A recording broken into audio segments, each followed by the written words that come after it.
Welcome to Elementary Math Chat, a podcast for all elementary math teachers looking for ideas and support when it comes to teaching elementary math. I'm your host, Anna Marie Kretzy from Kretzy Creations, and after 20 years of teaching 4th and 5th grade math, I am ready to share my experiences in the classroom to help improve yours. Whether you are a brand new teacher, new to teaching math, or simply looking for a change, join me each week as we discuss all things elementary math. Let's get started. Hey there, and welcome to the very first episode of Elementary Math Chat. I am so excited to begin this new adventure, especially because I get to discuss one of my favorite topics, which is math. In case this is the first time you are seeing me or hearing about me, let me just do a quick introduction and share a little bit about myself and about my teaching story. Let's go ahead and start with my last name. I get a lot of questions about my last name.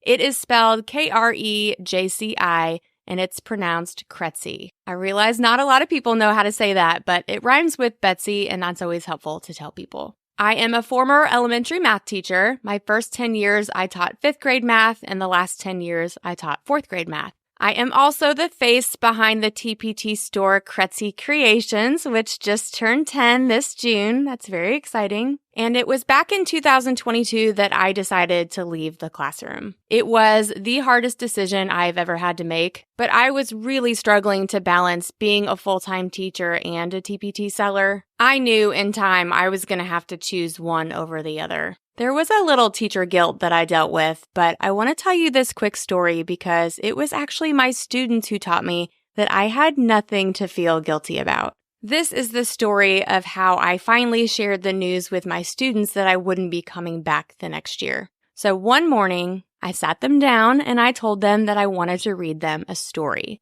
I think some of them were suspicious from the beginning because we really didn't ever have story time in my class. But I wanted it to be special, so I told them a little story. This story was a once upon a time story about a teacher, and I didn't say it was about me, it was just about a teacher. But the story really was about how I became a teacher and later a TPT seller, which my students did not know, by the way. The story then goes into how this teacher was really struggling to balance both, and she knew she needed to make a choice.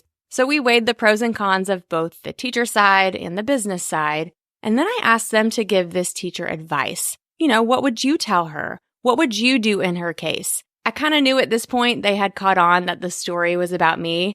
I had one sweet boy who then said, well, if I were her, I would definitely do the business full time because she can reach so many more students this way than if she were in the classroom. That story still makes me emotional thinking about it because it was at that moment that I realized my students understood. They were going to support me no matter what. Some of them were upset, but they were just upset that they weren't going to be able to see me next year, but they were still happy for me. I actually got to see a lot of them again because I decided last year I was going to substitute teach a couple times a week. So I ended up seeing them a lot more as a sub than I would have had I stayed in the classroom. So it all worked out for the best. The final thing I think that's important to share with you is why I created this podcast. I have always been someone who enjoyed collaborating and sharing with other teachers. That's why I started a TPT store in the first place. So podcasting will hopefully be a way for me to reach even more teachers because teaching is tough. We cannot do this alone. So whether you are brand new, just starting out, or you're in your 20th year, I really hope that you will tune in each week and stick around for the long haul. Before we get to today's topic, I do want to let you know that at the end of each episode, I will have a teaching tip of the week. These are quick tips you can put into action right away, so make sure you listen until the very end. All right, let's get started with our first episode in our Back to School series, and this one's going to help you take control of your classroom on day one. We all know how important classroom management is, and so I'm going to share a lesson I did with my students the first week of school, and this lesson was the most important lesson of the year, and it had nothing to do with place value or any math concept for that matter. This lesson is called Classroom A versus Classroom B. I first want to take you back to the reason why I created this lesson. When I first began teaching, I struggled a little bit with classroom management. A lot of it was due to the fact that my class sizes were huge. I think at my highest, I had 33 students in my class, and that was pretty normal for that time. Since I was also departmentalized, I was teaching 4, sometimes 5 classes a day, so I had a lot going on. It wasn't that my students were bad. I mean, they were pretty good kids. There were just a lot of them. And they were also 5th graders, and they did things that 5th graders do. So I definitely struggled with when to put my foot down and when to let things go. I think when you're a new teacher, those lines can be blurred. Now, like I said, the majority of my students were pretty compliant and respectful. But the problem was I was just not feeling like they appreciated what I was doing for them. And it was important for me to feel appreciated. Now, I've realized my students had no idea how much time I was putting into my lessons. But regardless, I wanted them to understand that I was no longer going to put in all of this time if they were going to act this way. So I did some research, I sought some advice from others, and Classroom A versus Classroom B was born.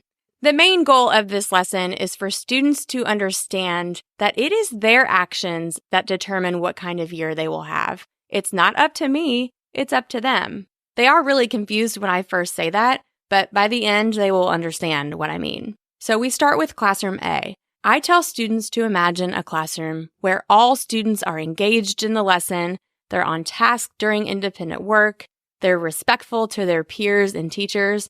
Think about a class where everything was going well. That was Classroom A. Imagine how proud your principal would be if they walked into this room. What do you think they would say to this class? So of course, they're going to say things like, wow, they're going to be so amazed and excited, and the teacher's going to get a raise. It is really funny what they will say, and you just kind of roll with it and let them share their ideas. You probably want to add your own as well to keep the conversation rolling. But in this classroom, I mean, everyone is doing their part. Think about all the things that a teacher could do with students in Classroom A. If all students are participating, raising their hand, they're responsible, productive, trustworthy, they're focused, they're kind, what a year that could be. Classroom A stands for Classroom Amazing.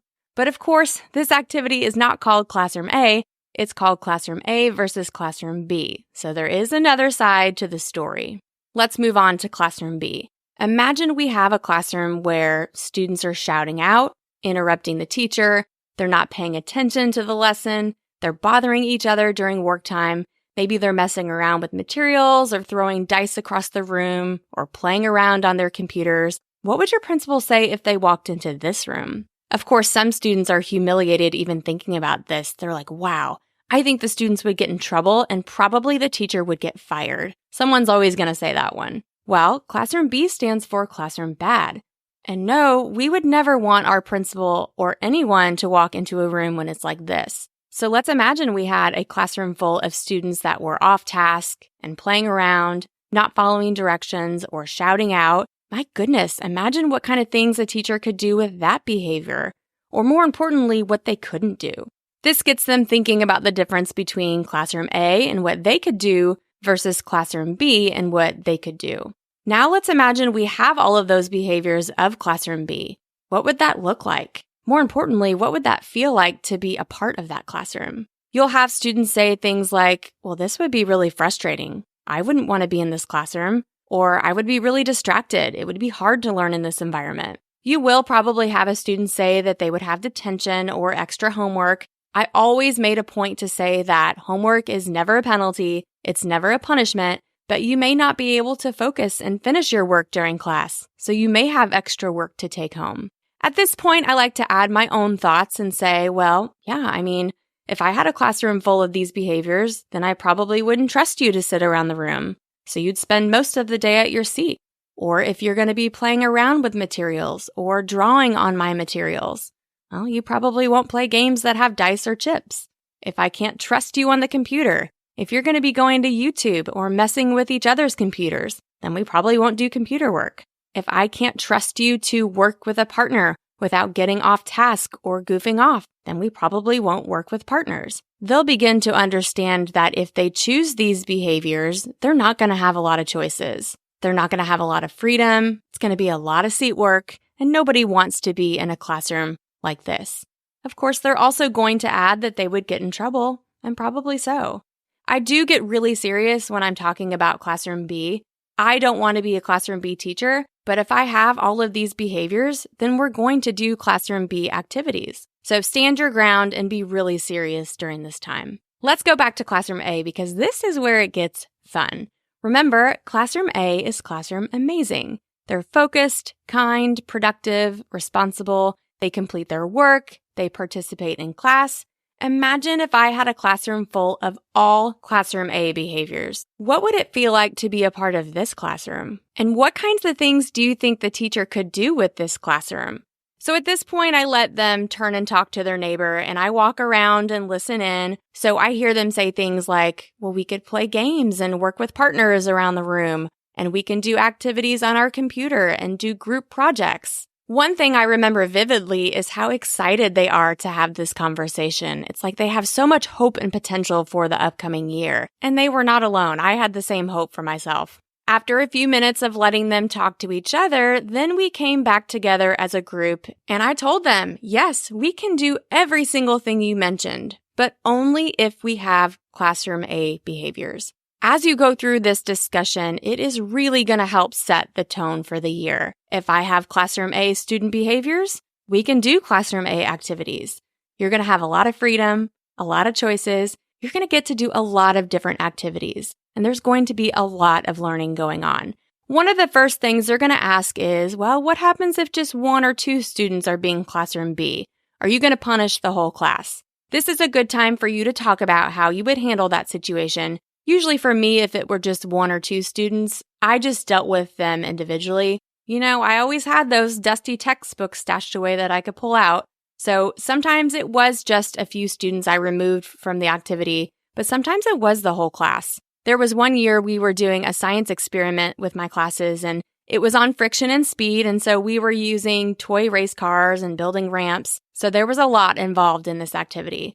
One class was following directions, they were using materials appropriately, and they were really working well together, so they got to do the experiment with their table group. Now, my other class did not go so well. I was constantly interrupted when trying to explain the directions. I also noticed that many of them were playing around with materials before we even started. I gave them a couple reminders, but when things did not improve, I stopped the activity, and they got to watch me do the science experiment. I think at first they were kind of shocked, like, wow, she really meant what she said about Classroom A versus Classroom B. They were especially disappointed when they saw how cool the activity was and that they couldn't do it on their own, they just had to watch. But you know what? It didn't happen again. They learned their lesson. It really is important, especially in the beginning of the year, to have these Classroom A and Classroom B behaviors posted. In fact, you can download this activity. It is linked in the show notes, and it is free and editable, so you can make it your own, make any changes that you need to. There is even a black and white copy that you can print and make into an anchor chart. Make sure to laminate it, though, so you can reuse it every year and write on it. So post these behavior expectations and go over them before an activity that might get a little crazy, like a science experiment or maybe you're doing a math escape game. Remind them that if they choose these behaviors, they'll get to do this activity. But if not, there's always a textbook or a workbook you could use instead. Another suggestion is to incorporate these ideas when you begin a reward system. So let's say you're doing classroom bingo or earning table points, or maybe you use Class Dojo. I would target 2 or 3 behaviors that your students are struggling with. So if I looked at my Classroom A behaviors, I would see, yeah, you know what? I have a lot of people participating in class, and it looks like you're all getting your work done, but where we struggle maybe is raising our hand to speak or keeping our voices at an appropriate level. So pick 2 or 3 that you want to work on, circle them or write them on the board, and that way you can target those behaviors instead of thinking about all of the Classroom A behaviors, which can feel a little bit overwhelming. Also remind them to be Classroom A when you have a substitute teacher or when you are on a field trip. And most importantly, do not be afraid to follow through when they choose Classroom B behaviors. They will still love you, I promise, but it will send the message loud and clear that their actions have consequences. So that is my Classroom A versus Classroom B first day lesson. But don't go anywhere because I still have one thing left to share with you, and that is today's teaching tip of the week. Today's tip is a place value activity that you can do for 4th or 5th graders. And this is a good one for students who either struggle to place the commas in the correct spot or struggle to read large numbers. It also helps them practice using a calculator, so that's a bonus. This one does work best in a group of 4 to 6 students just because you're going to want to hear them read the numbers out loud, and that would be really hard to do in a whole group setting. So this is meant for a small group activity. To begin, you'll want to give each student a calculator and have them create a large number. You could tell them to create a 5-digit number or a 6-digit number or a 7-digit number. And because calculators don't use commas, they will have to place the commas on their own. So have them create their number and then have them write this number down. Now, because your group is all creating the same length of a number, they should all have the commas in the same spot. So if they're creating a 7-digit number, they should have their comma after the millions and after the thousands place. If they're creating a 6-digit number, it should just be after the thousands place. Then once they have placed the commas and checked that they are in the right spot, they can practice reading their numbers out loud, and they will need practice with this. If they struggle to place the commas, they probably struggle to read them as well. Make sure you also change the size of the number each round so they really have to think about where the comma goes and how to read the number, and this will be a great way for them to practice both of those skills. Well, that is a wrap for episode 1. Thank you so much for listening. It means the world to me. But don't go anywhere because episode 2 and 3 are ready for you to enjoy. I will be back here next week with episode 4. Thanks for listening to today's episode of Elementary Math Chat. If you enjoy this podcast, it would mean so much if you could share it with a teacher friend to help spread the word and subscribe or follow so you never miss an episode. For more information, be sure to check out the show notes with links to related blog posts and resources. Talk to you next week.